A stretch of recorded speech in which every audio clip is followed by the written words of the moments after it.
Hello friends, मैं हूं अजीज। आप देख रहे हैं मूवी स्टॉक चैनल, जिस पर आज मैं बात करने वाला हूं डूम्सडे के ही बारे में, जिसे लेकर के आपने देखा ही होगा कि ट्विटर में एक काफी बड़ा सा सैलाब आ गया है कुछ कॉन्सेप्ट आर्ट को लेकर के, जो कि मैंने भी ट्विटर पर डाल करके आपको ही पूछा था कि क्या ये असली है या फिर नकली। जिसके बाद थोड़ी बहुत रिसर्च करने के बाद ये बात पता चली कि 2022 के आसपास इन सारी ही कॉन्सेप्ट आर्ट को लेकर के एमसीयू की तरफ से कुछ ना कुछ तरीके का वर्क किया जा रहा था। लेकिन ये ऑफिशियल है या नहीं, इसकी फिलहाल तो पुष्टि नहीं की गई है, जो कि लग ही रहा था कि फिलहाल तो नहीं की जाएगी। लेकिन फिर केविन फेगी ने निकाला स्नाइपर, बोला रुक अभी तेरे को बताता हूँ, या फिर ये उनकी तरफ से की गई कोई स्ट्रेटेजी है जिससे कि मार्केटिंग में इस फिल्म यानी कि एमसीयू के आने का अच्छा खासा बस बना रहे, क्योंकि ज्यादा टाइम बचा नहीं है। ऐसे में अवेंजर्स की जो हाइप होनी चाहिए वो भाई छप्पर फाड़ होनी चाहिए, जिसे लेकर के इंडिया में इसके पहले जब एंड गेम आने वाली भाई याद करो कि क्या माहौल बनाया गया था। जिसके बाद अगर अवेंजर्स जैसा टाइटल फिर से अनाउंस होता है तो फिर से वही बस बजना चाहिए था। लेकिन भाई एमसीयू ने बड़ी गलती कर दी। वो बात फिर से रिपीट करके मैं आपको नहीं बताऊंगा कि क्या,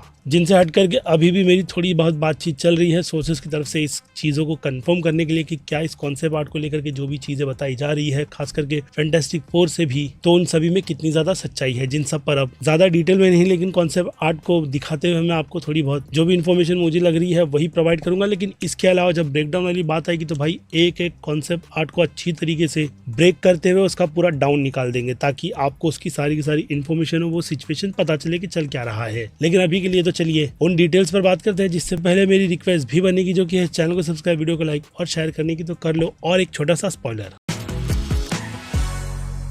सो फ्रेंड्स, सबसे पहले कॉन्सेप्ट आर्ट की बात की जाए तो फैंटास्टिक फोर को लेकर के मैंने जब थोड़ी बहुत बातें पूछी, हालांकि ज्यादा डिटेल प्रोवाइड नहीं की जाती, तो उनकी तरफ से ये बताया गया कि हाँ, फैंटास्टिक फोर को लेकर के कॉन्सेप्ट आर्ट पर आप थोड़ा बहुत बिलीव कर सकते हो, क्योंकि ये सिचुएशन काफी अर्ली स्टेज में थी और इसे लेकर के चेंजेस के नाम पर कॉन्सेप्ट आर्ट में अगर जो डिटेल रिवील की जा रही है, फिर से स्पॉइलर वार्निंग दूंगा, तो वो फ्रैंकलिन रिचर्ड के साथ साथ भाई सिल्वर सर्फर के कैरेक्टर की भी है। जिनमें से ये भी बात आपको याद रहनी चाहिए कि जब भी कॉन्सेप्ट आर्ट निकल कर आती है तो उनमें से कितनी सारी थिएटर में हम एक्सपीरियंस इसलिए नहीं कर पाते क्योंकि मार्वल उन्हें कैंसिल कर देता है। तो क्या ये कैंसिल की गई कॉन्सेप्ट आर्ट है? अगेन उस पर भी क्वेश्चन मार्क वाला पॉइंट ही रेज रहेगा, जिसके लिए मैंने अभी आपको कहा कि आपको बस थोड़ा बहुत वेट ही करना होगा, क्योंकि डिटेल आने के बाद ही उन सब पर बात की जा सकती है। तो खैर, स्क्रीन पर दिख रहे हैं फैंटास्टिक फोर की इस इमेज से आप ये चीज तो बहुत ही क्लियरली देख सकते हो कि इस फिल्म में इन चारों के अलावा फ्रैंकलिन रिचर्ड का कैरेक्टर भी होगा, जो कि रूमर के तौर पर बताया गया था कि फिल्म का बहुत ही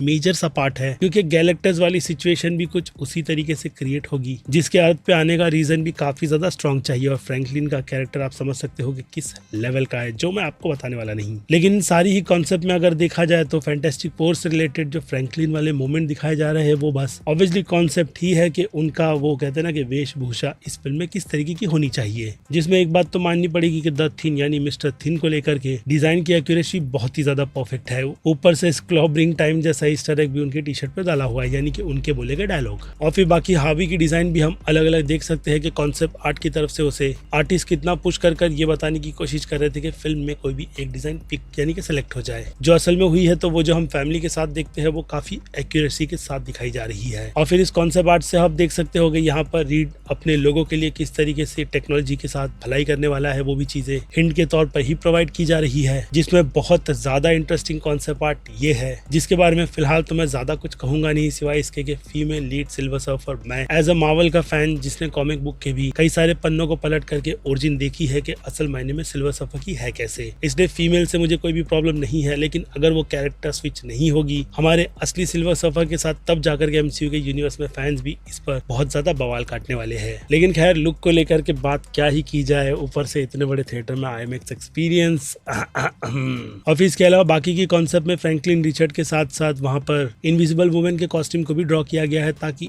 एक डिजाइन को फाइनल किया जाए। जिसके अलावा उसकी सिचुएशन बच्चे को लेकर के किस तरीके की होगी, उसके लिए तो आपने द इनक्रेडिबल्स 2 फिल्म देखी ही है, तो यहाँ पर भी उस सिचुएशन को शायद बिल्कुल उसी से उठा करके फिल्म में पिरोने की कोशिश की जाएगी। बाकी पावर यूज करती हुई इनविजिबल वुमेन को भी काफी अच्छी तरीके से दिखाया गया है, जिसे देख करके अच्छा लग रहा है कि वो इस टीम के लिए इतनी ज्यादा इंपॉर्टेंट है क्यों। और फिर इससे हटकर सीधे इस डिजाइन की बात की जाए तो भाई अल्ट्रॉन की फीमेल वर्जन रूमर के तौर पर कहा जा रहा है कि हमें विजन क्वेस्ट की सीरीज में देखने मिलेगी, या फिर हो सकता है कि मल्टीवर्स के इस खेल में डूम्सडे जैसी फिल्म इस कैरेक्टर को जगह दे दे। क्योंकि वही जब बात विजन के कैरेक्टर की निकल कर आए तो भाई हम व्हाइट विजन को सीधे सीधे स्टार लॉर्ड के साथ में चिल करता हुआ देखते हैं, क्योंकि दोनों ही बंदे की ऑब्वियसली लगी पड़ी है, जिनका ये टीम अप इस कॉन्सेप्ट में देख करके फिलहाल तो अच्छा लग रहा है। लेकिन एक चीज जो थोड़ी सी खटकती है वो डेफिनेटली आपको भी स्क्रीन पर नजर आ रही होगी कॉन्सेप्ट आर्ट के हिसाब से कि आप यंग एवेंजर्स की पूरी टीम को डोप जैसे कैरेक्टर के साथ देख सकते हो, जिन सभी को शायद वहां पर गाइड करने की जिम्मेदारी वोंग का कैरेक्टर लेकर के बैठा है। इसके अलावा स्टार लॉर्ड क्या कर रहा है वो मुझे पता नहीं, और ना ही ये कि ये टीम बनेगी भी या नहीं।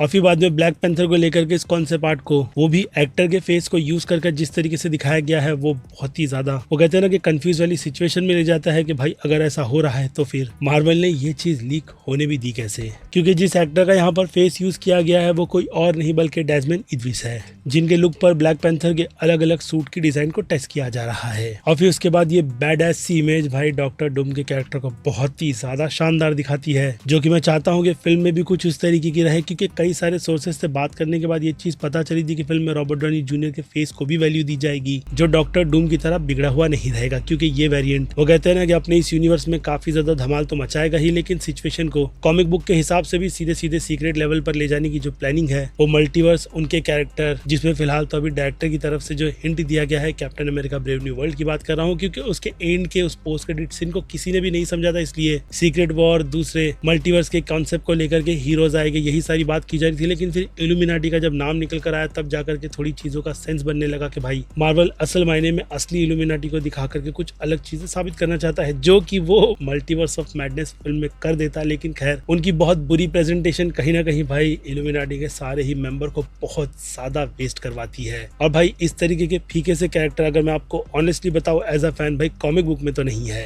ऐसे में अगर उनके विलन साइड को एक्सप्लोर करते हुए फिल्म में दिखाया जाएगा तो भाई चार चांद लग जाएगा, लोगों को ये पता चल जाएगा कि असल मायने में इन सुपर हीरोज की ये बैड एस सी टीम इतनी ज्यादा बुरी है तो भी है क्यों। और फिर इसके बाद ये कॉन्सेप्ट आर्ट भाई साहब डॉक्टर डूम के एक ऐसे टाइम एरा को दिखाती है जहां पर वो डेफिनेटली रूल करता है, और फिर वहां पर इंस्पेक्टर कहते हैं ना कि सारी की सारी चीजों का जायजा लेने की जिम्मेदारी डॉक्टर स्ट्रेंज के कैरेक्टर के ऊपर है। इसके अलावा जो बच्चे को लेकर के खड़ी है वो है इनविजिबल वुमेन, और आगे बच्चा हाँ फ्रैंकलिन रिचर्ड ही है। तो वहीं जिसे पकड़ करके पेश किया जा रहा है उनकी कॉन्सेप्ट आर्ट की बात की जाए तो कुछ लोगों से इस पर सलाह मशवरा करने के बाद ये बात पता चली कि शायद से वो बकी का कैरेक्टर है, और इसके अलावा जो उसे पकड़ करके वहां लेकर आई है वो है येलिना। और ऐसी ही एक इमेज प्रिजन की भी थी जो अगर मिल गई तो मैं आपको दिखा दूंगा कि वो किसी और की नहीं बल्कि रीड रिचर्ड की है, यानी सीधे सीधे कॉमिक बुक की ही रेफरेंस की कहानी पर एमसीयू की तरफ से इस पार्ट वाली कहानी को पिक करके बहुत ही ज्यादा बड़े लेवल पर दिखाने की थी। लेकिन खैर वो आइडिया फिलहाल तो फ्लॉप हुआ है, जिसमें मेजर चेंजेस करते हुए बहुत सारी चीजों को लोगों के लिए बहुत ही ज्यादा डेवलप किया जा रहा है, जिन सब में काफी बड़ी अचीवमेंट भाई ये देख लो जो कॉन्सेप्ट आर्ट हमें डेफिनेटली हल्क के एरा को शी हल्क के साथ भी दिखाती है, और बैकग्राउंड में सारी सिचुएशन में भाई लोग हल्क की तरह क्यों है, क्या ये सकार प्लेनेट है, वो बात मुझे पता नहीं चली है। और इसके अलावा वो जिससे बात कर रहा है कहा यह जा रहा है कि वो उसका बेटा है, हाँ कह सकते हो भाई इसके बाल आ गए। लेकिन खैर जैसे कि मैंने कहा फिलहाल तो इन सारी ही कॉन्सेप्ट आर्ट को लेकर के अभी कोई वो कहते हैं ना कि अंदर की इनसाइड इन्फॉर्मेशन निकल कर नहीं आई है, जिसकी मैं जल्द से जल्द कोशिश कर रहा हूँ कि भाई मिल जाए, ताकि मैं आपको ब्रेक डाउन कर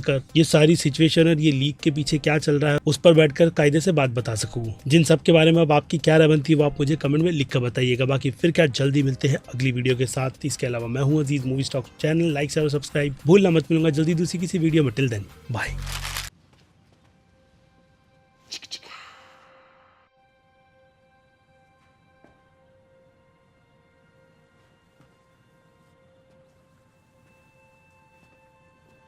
You're still here. It's over. Go home.